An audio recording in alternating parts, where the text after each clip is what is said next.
दररोज हनुमान चालीसा म्हणता का किंवा दर मंगळवारी हनुमान चालीसाचं पठण करता का? तर एक खुशखबर आहे. हीच हनुमान चालीसा जर तुम्ही शास्त्रशुद्ध पद्धतीनं सिद्ध करून नियमानं बसून पाठ केलीत तर तुम्हाला त्याचे दुप्पट नाही तर 1000 पट जास्त लाभ मिळू शकतात. होय, कारण सिद्ध केलेली चालीसा ही केवळ एक स्तोत्र नाही तर ती एक शक्तिशाली साधना सुद्धा बनते, जी आपलं जीवन बदलू शकते.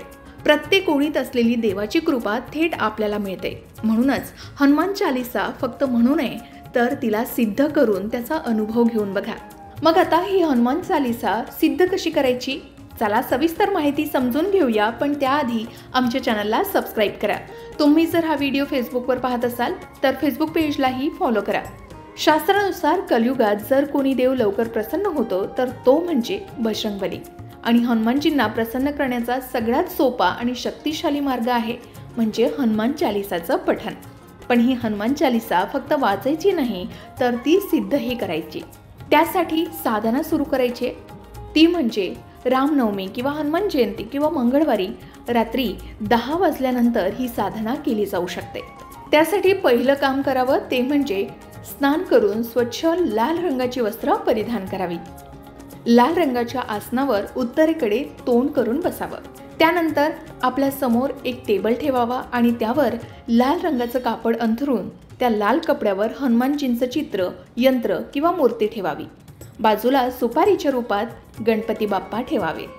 दिवा अगरबत्ती लावावी आणि 108 हरभरे किंवा 108 तिळाच्या रेवड्या जवळ ठेवाव्या. आधी श्री गणेशाची षोडशोपचारे पूजा करावी. ओम वक्रतुंडाय हम या मंत्राची 1 माळ जप करावी. मग गुरूंची पूजा करावी, त्यांची परवानगी घ्यावी आणि यशासाठी प्रार्थना करावी. त्यानंतर पुढे हनुमानजींची पूजा करावी. त्यांना सिंदूर लावावा, धूप दीप दाखवावा, गूळ, हरभरे किंवा एखादं फळ अर्पण करावं. मोहरीच्या तेलाचा दिवा लावावा किंवा तुपाचा दिवा लावावा. लाल फुलं किंवा आगची फुलं अर्पण करावी. नंतर थोडा वेळ हम हा बीज मंत्र म्हणावा. त्यानंतर अनुलोम विलोम प्राणायाम करावा. हातात पाणी घेऊन संकल्प करावा.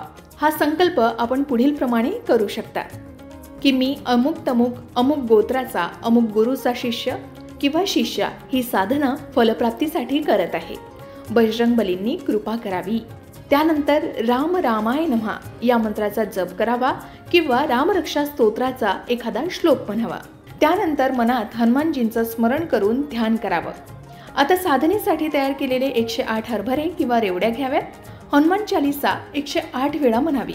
प्रत्येक वेळेस पठण पूर्ण झालं की 1 चना किंवा 1 रेवडी हनुमानजींना अर्पण करावी. ही साधना तुम्ही सलग 21 दिवस दररोज करावी किंवा 21 मंगळवार तरी केली जाऊ शकते. 21व्या दिवशी पठण पूर्ण झाल्यावर मंदिरात जाऊन हनुमानजींचं दर्शन घ्यावं आणि प्रार्थना करावी. साधना सुरू होण्याच्या 1 दिवस आधीपासून आणि पूर्ण झाल्याच्या नंतर 1 दिवस म्हणजे एकूण 23 दिवस ब्रह्मचर्याचं पालन गरजेचं आहे असं सांगितलं जातं. आता 21 मंगळवारी ही साधना करत असाल तर प्रत्येक आठवड्यात 3 दिवस ब्रह्मचर्य पाळावं लागेल. 1 दिवस आधी, तो दिवस आणि दुसऱ्या दिवशी अशा पद्धतीची संख्या असावी. काही झालं तरी साधना अर्धवट सोडू नये. देव परीक्षा घेतो पण तुम्हीही विचलित होता कामा नये, कारण ही भक्ती, ही शक्ती खूप मोठी मानली गेली. शेवटच्या दिवशी अर्पण केलेले 108 चणे किंवा रेवड्या फक्त आपणच खाव्यात, त्या कोणालाही देऊ नये. साधना पूर्ण केल्यावर आपल्या आयुष्यातील संकट नाहीशी होतात आणि आपल्याला हनुमानजींचे भरभरून आशीर्वाद मिळतात असं सांगितलं जातं. शिवाय हे भक्तांचेही अनुभव आहेत. तुलसीदासांनी म्हटलंय, या जगात असं काही नाही जे हनुमानजी करू शकत नाहीत. म्हणूनच आपण हनुमान चालीसाचं पठण तर करा, मात्र ती सिद्ध करून जर पठण केलं तर आपल्याला 1000 पटींनी त्याचे लाभ नक्कीच अनुभवायला मिळतील. कारण आधी सांगितल्याप्रमाणे सिद्ध केलेली चालीसा ही केवळ एक स्तोत्र राहत नाही तर ती एक शक्तिशाली साधना बनते, जी आपलं जीवन बदलू शकते.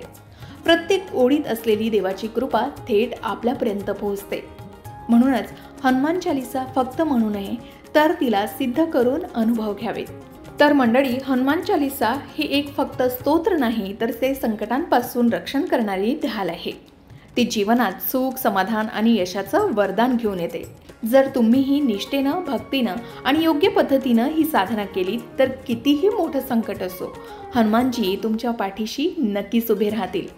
तर आजपासूनच हा संकल्प तुम्ही नक्की करू शकता। दर मंगळवारी एक पायरी वर चढायची। 21 मंगळवारच्या साधनेनं तुम्ही स्वतःला, तुमचं भाग्य आणि आयुष्य नक्कीच बदलू शकता। फक्त एक गोष्ट लक्षात ठेवा, श्रद्धा, सबुरी आणि न थांबणारी भक्ती हीच खरी यशाची गुरुकिल्ली आहे। तुमच्यापैकी कोणी हनुमान चालीसा सिद्ध करून वाचतं का? कमेंट करून नक्की सांगा। आणि त्यामुळे तुम्हाला काय अनुभव आलेत शेअर करायला विसरू नका। अशाच प्रकारच्या माहितीपूर्ण व्हिडिओसाठी लोकमत भक्ती चॅनलला नक्की सबस्क्राईब करा आणि बेल आयकॉनला क्लिक करा, म्हणजे आमच्या नवनवीन व्हिडिओचं नोटिफिकेशन तुम्हाला मिळत राहील। तसेच योग्य आध्यात्मिक मार्गदर्शनासाठी लोकमत भक्तीच्या फेसबुक पेज आणि इन्स्टा पेजला लाईक आणि फॉलो करायला विसरू नका।